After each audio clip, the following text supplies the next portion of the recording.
Interactive resource development. I think I need to make sure that my mouse is there. We go. I mean, the first question is why interactive resources? We've probably heard the answer to that several times today, but it's probably comes down to this quote that I think most people know. Tell me and I forget, show me and I remember, involve me and I learn. And interactive resources are certainly designed to involve students in their learning. Overall, it improves student engagement, allows students to actively engage through the manipulation, visualization, and exploration. And the way numbers works, you can use all of those things. So you can develop visualizations either using things like GeoGebra, or if you're a little bit adventurous with some programming, JSX Graph, which is the JavaScript library for graphing, is available, and it's very versatile. It takes a while to get used to, but once you do, there's a lot that you can do with it. And of course, that then leads to better retention of content. And I didn't want to press that button. So Numbers, as we've mentioned, is an open source system, so it's available to everyone. Developed by Newcastle University. That's the URL for the editor, but there is also, if you go to, what do I want? Alt-tab.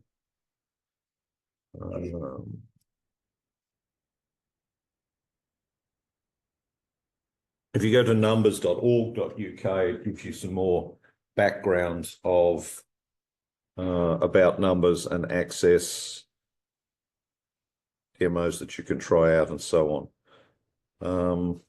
Tells you more about it. And somewhere, I think eventually it lets you sign up.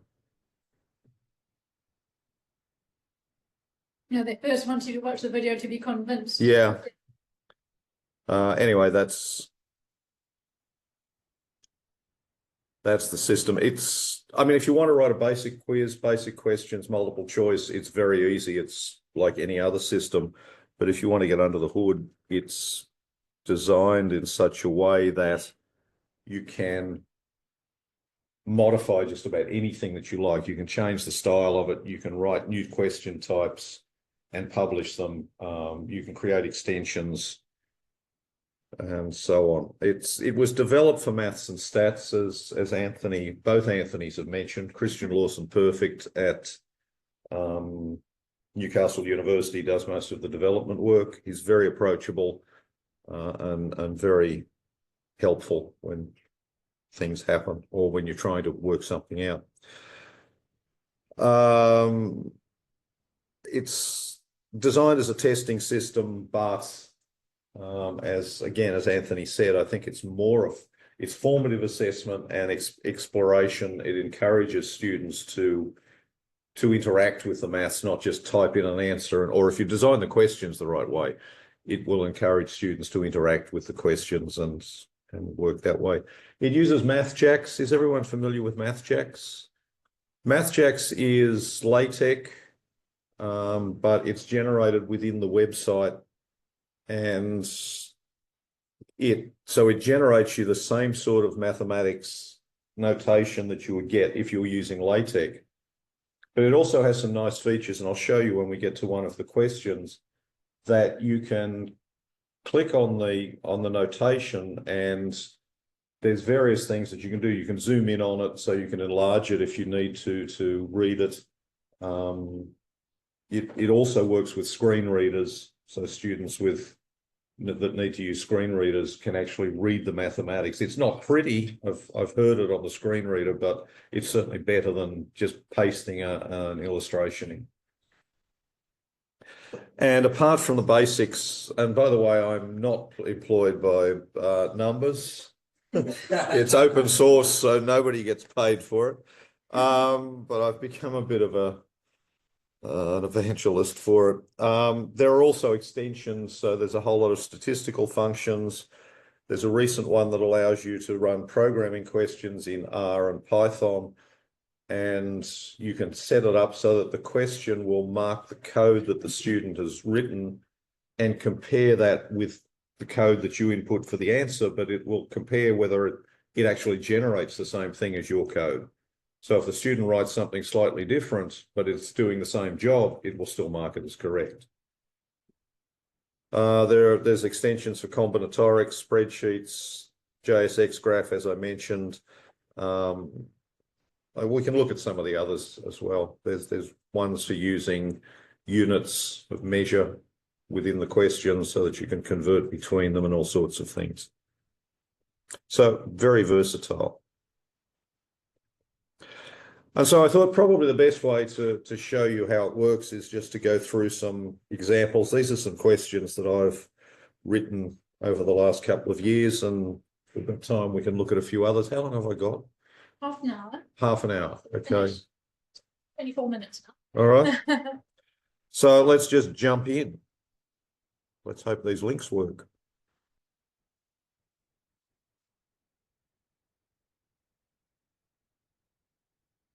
Okay, so this is I'll run the question so you can see what it's doing. This is a fairly generic sort of question that you might ask. It's one that I used in my Maths for Engineers preliminary, where students are dealing with exponential functions, and you're asking them, here's the general formula for a camera flash, recharging of a camera flash. You give them some data and you ask them to identify or find out what the exact equation is.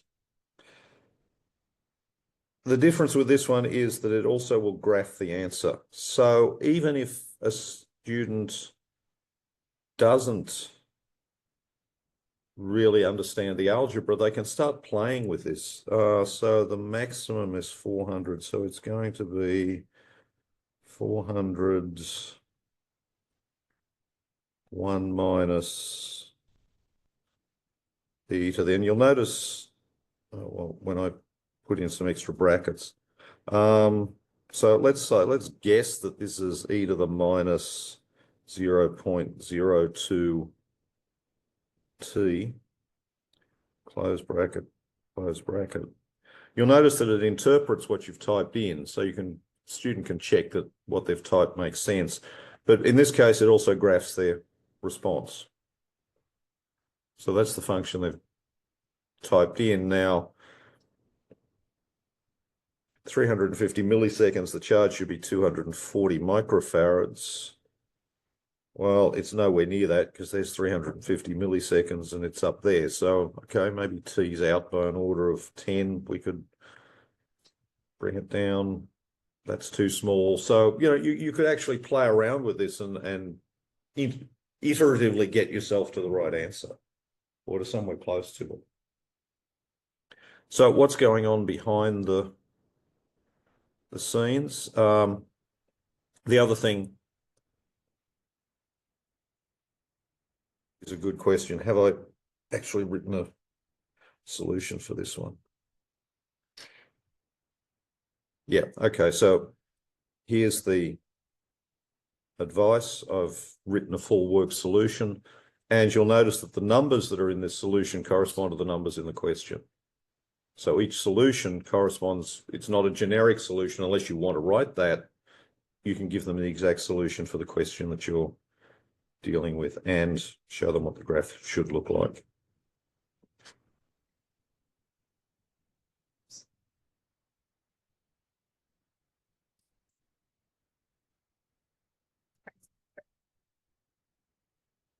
Sorry, if they... Yeah. So they're expected, I think, to write that to 5 decimal places.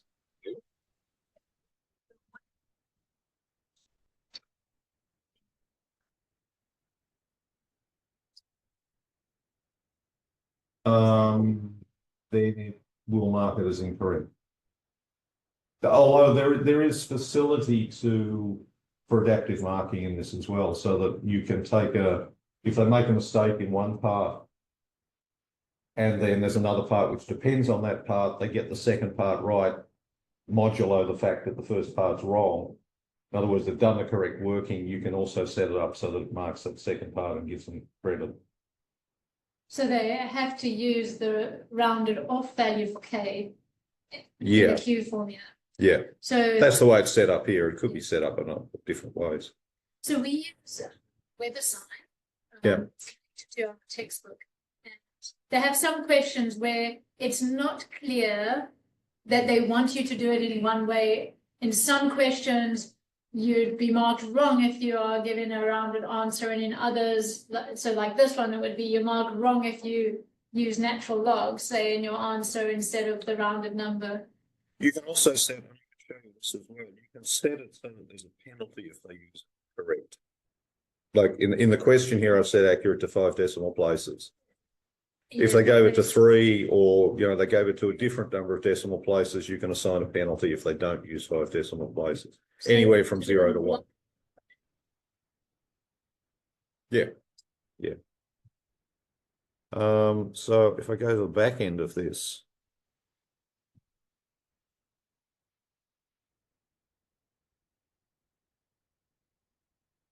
this is the back end of the question.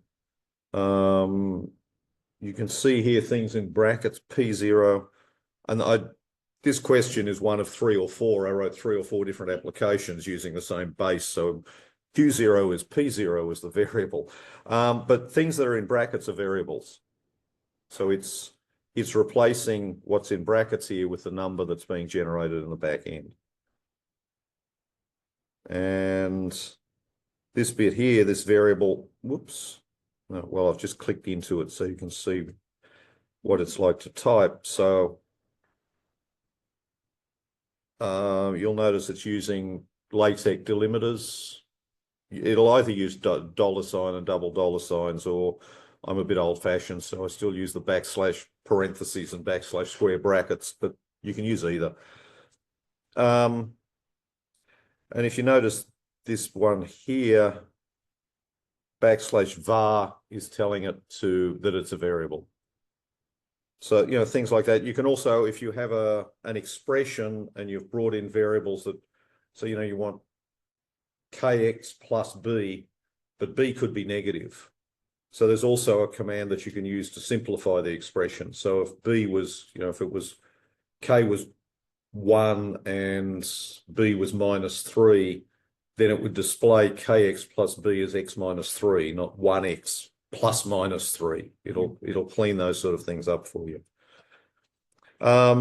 This bit here, this variable here, graph, is where it's drawing the graph of the function. And all those graphs are part of the variables. So, okay, the variable pop is a population, which varies between 0.5 times P0. So P0 is a random number between 300 and 1,000, counted in hundreds. So you can set the interval. So then I've set pop, which I think is the amount that it's charged to after the given time, as being random between 0.5 times P0 and 0.9 times P0 in steps of 20. So you can, your randomness can be fairly well controlled, and you can also exclude numbers. So there's also another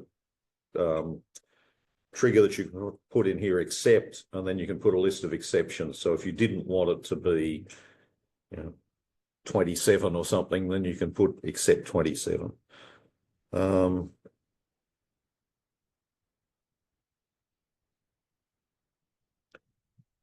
then my actual function is then put together here as a string. And this is the code for generating that graph. Actually, that's the solution graph. The other one is probably generated as a function. There are multiple places where you can generate these things. You can create a variable which is something like an HTML element, like a graph. you can also create graphs, create functions over here. So this is the one that's generating the graph in the question, that's grabbing the student's answer and drawing that. And I've generated that here because it's taking something that the student types into the answer and then drawing that into the graph on the fly as the student types it.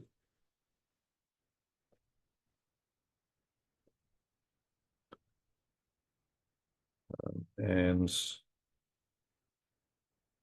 as you can see, there's a list of extensions that can be used. I'm using the JSX graph extension so that I can bring these JSX graphs in. You can also use GeoGebra, Euclides. There's a graph theory extension that allows you to run graph theory questions. A couple of these I haven't seen before. Permutations, polynomials, programming. There's also a random person variable so that you can, if you want to have a name attached to your question, you can randomly choose a male or female or a person at random, and it will attach their pronouns in the various forms, and you can use all of those things in a question. So, yeah, lots of functionality there. So that's one. Now I need to get back to the presentation. If it's a question like this, I imagine the easiest thing to do is to find one similar to what you want And and then then adapt it. Yeah. So that question is published. So save it. you create a copy of it. No, you can't do anything to mine. You can create a copy of it, and then you can do whatever you want. Yeah. Is that viewable, or do you check to? That's up to you. I'll show you on.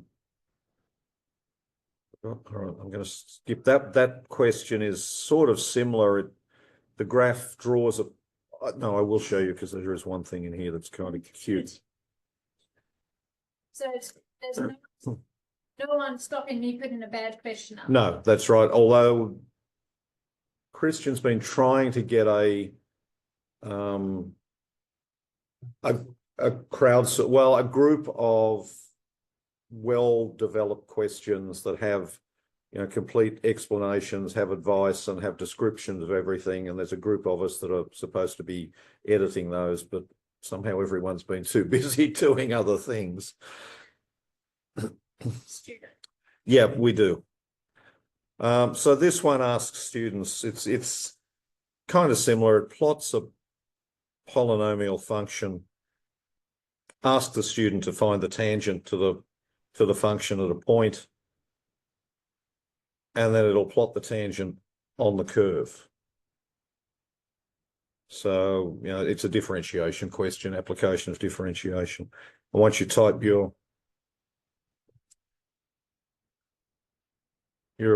equation in, you get it plotted. So again, the student can interact with it.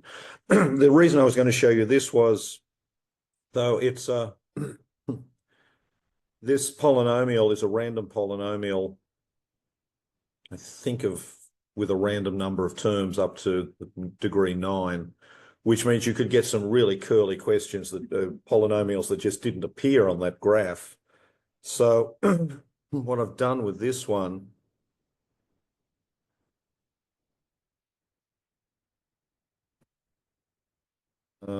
so these are the coefficients, and you generate the function, but there is a, what's it called? Variable testing option, so that you can set up random variables. Like I've got all of those coefficients between -5 and 5. But then I can set up variable testing on the coefficients or on those numbers so that this evaluates the function, the variable that I've called function in here, and make sure that it's less than 11, the variable when the function when x equals 1 is less than 11 and greater than minus 11, and similarly at minus 1 and yeah, so at 1 and minus 1. So I've pegged the function at 1 and minus 1 to make sure that it's actually visible on the graph.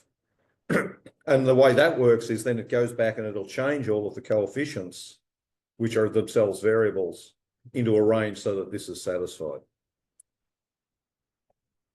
So it's another sort of powerful tool within the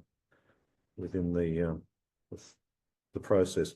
And you were asking about versions. It tracks the versions that are there. So if you were to copy this, I would see that there's been a copy of it made and that you now own that copy. And what is the copyright on it? You set copyrights under settings. I mean, it's open. Yes, it's source, but I guess that doesn't stop someone making money out of. Well, actually, I haven't specified a license on this, which is naughty. I should have at least specified one of the open copyright. And that's an option when you publish it. I mean, they still can, but you've got to find them.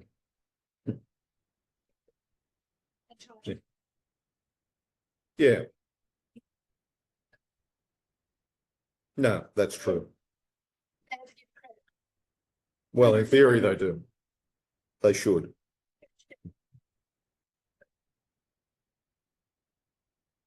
Yeah. So what are these other ones that are set up?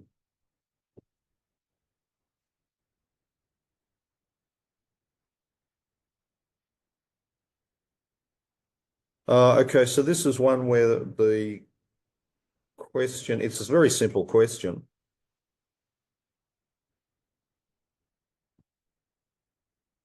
It's just asking students to convert fractions to decimals, but to a specific number of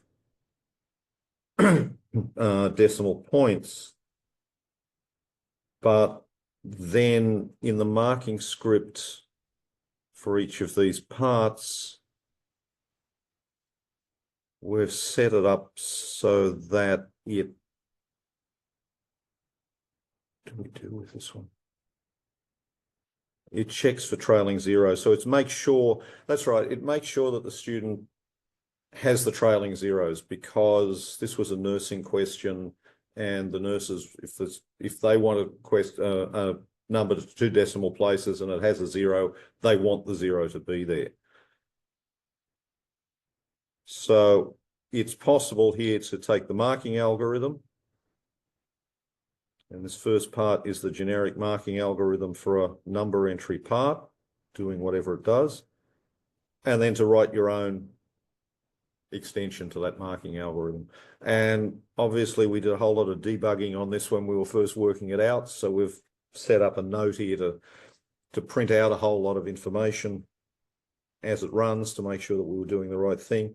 Each of these things is called a marking note. So last character in student answer is, pardon me, finding exactly what it says. What is the last character? And then doing a few other things. I forget, this one was written a while ago. But, you know, you can completely rewrite the marking algorithm. You can create an entirely customized marking algorithm, which I've done for some questions where I've written questions where there's a graph and the student's asked to move something in the graph. So move a point to somewhere else, and then it will take the coordinates of the point and determine whether they're the position that they should be. So all of those sort of things can be done with these sort of questions. And in marking settings, okay, I don't know why we didn't use it, but this is the precision restriction option. So you can either set the precision to decimal places or significant figures. And if you set it to decimal places, you then tell it how many digits I don't think require trailing zeros was there when we wrote this question. Show the precision hint, which will put a hint in the question that says round your answer to however many decimal places, and then give partial credit if they don't do what you asked.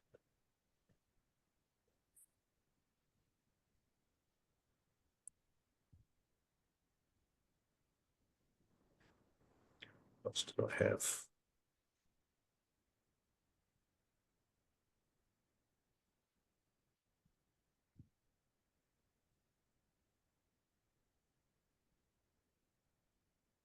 This is another one with clock faces. This is related to the work that Jim Pettigrew and I did. Again, it's a nursing question. The one that did you mention on the syringes, where we've used some background images. So the clock face is a TIX image created and then put in as an image, but the hands are then generated with a JSX graph on top of that image, so that they're generated each time the question changes. And if I try another question, you see the clock face switches around, so the time's being computed at random, and then there's some calculations in the variables to decide where the clock face should be. So whilst you'd think it should be an easy question, it was actually quite, all of these variables are dealing with working out exactly where each of those hands should be. And then that was the clock face. So it's pulling in an image, and then it's drawing this over the top of the image.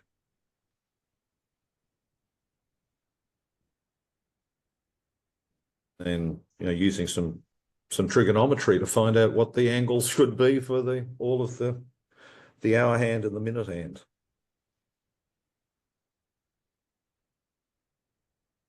The last one, yeah. Numbers also has another mode. So apart from, you can show multi-part questions. I didn't show an example of that, but you can write a question with multiple parts using the same set of variables across the parts. But there's also another mode that Christian developed a couple of years ago called Explore mode, which he calls it the create your own adventure or write your own adventure type question. And in this one, the student gets the option of whereabouts do they go next. So again, it's got something like a knowledge map behind it, because you've got different ways that the student can go. So I know one of my colleagues wrote some questions where it was sort of, okay, well, if the student knows the answer, knows how to do this, they can go straight to the last part of the question and answer it. If not, then they can take a convoluted path through various hints in order to get to the final solution. This was one I wrote. We did a mini course on statistics, Western Sydney. And so this question, well, you can read it there. The actual case is a variable. So the time taken for an elevator to arrive once the button is pressed is a variable. There's a list of different case studies there to identify the statistical distribution. How many samples do you think you need? So, we're getting the student to think about sample size. If you put something in that's too big, okay, 400 is reasonable. I forget what there is a maximum set there, but if they choose something if they choose something that's too big or too small, there's a message comes back and says, well, that's not going to be cost effective. Taking 1,000 samples of this is probably not a reasonable thing to do. Okay, let me quickly finish this one. Show how many bins do you want in the histogram? That's a good idea. Show the histogram. So this randomly generates a sample on the fly using the statistical functions, and then it allows you to superimpose various distributions over the top of it. So does that look like it's log normal? Possibly not. All right, let's go back and try something else. I think this is actually a uniform distribution. That looks reasonable. And then you select the distribution that fits and you estimate the mean. There's a whole lot going on behind that. If anyone wants to see it, I'm happy to share it. I think I've published this question. I'm not sure, but I'm happy to give people access if they're interested. Do I have 2 minutes to show you Chiron?